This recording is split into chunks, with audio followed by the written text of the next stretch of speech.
Introduction. Welcome to our journey into one of the greatest tragedies ever written, Hamlet by William Shakespeare.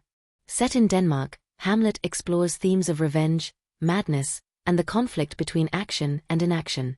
Join us as we follow Prince Hamlet, a young man caught in a web of moral dilemmas, existential questions, and a thirst for revenge. Act 1. The Ghost Appears. The play opens in Denmark, where King Hamlet has died unexpectedly. His son, Prince Hamlet, is devastated by the loss. However, his mother, Queen Gertrude, quickly marries Hamlet's uncle, Claudius, who assumes the throne. Hamlet is troubled by the rapidity of his mother's remarriage and the sudden shift in power. One night, a ghost resembling King Hamlet appears on the battlements. The ghost reveals to the guards that he was murdered by Claudius, who poisoned him to seize the throne. The ghost urges Hamlet to seek revenge and bring justice to his death. Hamlet, deeply shaken by this revelation, is torn between his desire for vengeance and the moral complexities of his mission. The weight of the ghost's request begins to consume him.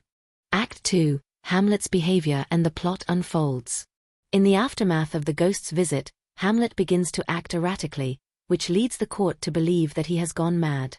Polonius, the royal advisor, believes that Hamlet's madness is caused by his unrequited love for Ophelia, Polonius's daughter. To investigate this, Polonius sends Ophelia to Hamlet, hoping to learn the truth of his affliction. However, when Hamlet and Ophelia meet, Hamlet treats her harshly, dismissing her and suggesting that their past relationship was a mere illusion.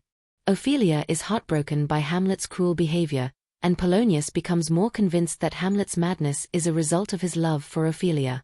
Meanwhile, Claudius and Gertrude are concerned about Hamlet's behavior and send two of his childhood friends, Rosencrantz and Guildenstern, to spy on him.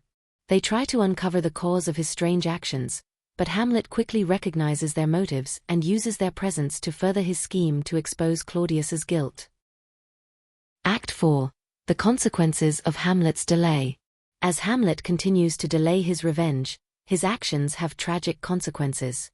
He mistakenly kills Polonius, believing he is Claudius, when Polonius is hiding behind a curtain in Gertrude's chamber. Hamlet's impulsive act causes further chaos within the royal court. Ophelia, devastated by her father's death and Hamlet's increasingly erratic behavior, descends into madness. She is seen wandering the palace, singing mournful songs, and eventually drowns in a river under mysterious circumstances. Her death adds to the sorrow that weighs heavily on Hamlet's conscience. Laertes, Ophelia's brother, returns to Denmark from France, seeking revenge for his father's death.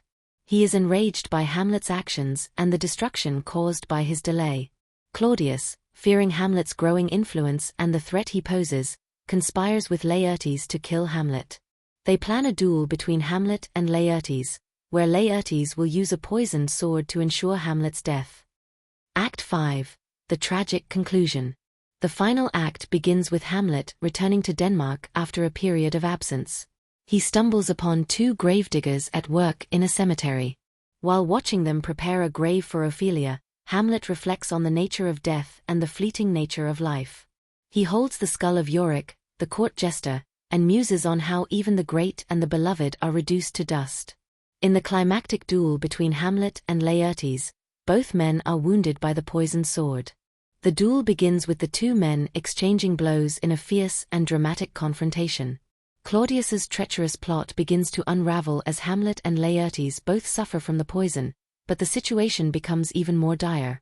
Gertrude, unaware of the poison in the cup, drinks from it and falls to the ground, dying from the poison. Hamlet, realizing his fate, confronts Claudius in the final moments. Hamlet kills Claudius, ensuring that justice is served, but not before he succumbs to the poison himself.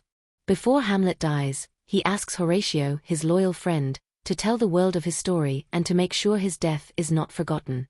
Hamlet's final words echo the deep tragedy of his life, a life consumed by the pursuit of revenge. As Hamlet dies, the royal family's reign ends in ruin. Denmark falls into chaos. Fortinbras, the Prince of Norway, arrives at the palace and claims the throne, bringing an end to the tragic cycle that has unfolded. Conclusion. Thus ends the tragic tale of Prince Hamlet, a story that explores themes of revenge, madness, and the inevitable passage of time. Shakespeare's Hamlet continues to resonate with audiences across generations, offering profound reflections on life, death, and the human condition. The tale of Hamlet serves as a timeless reminder of the complexities of the human psyche and the destructive power of revenge.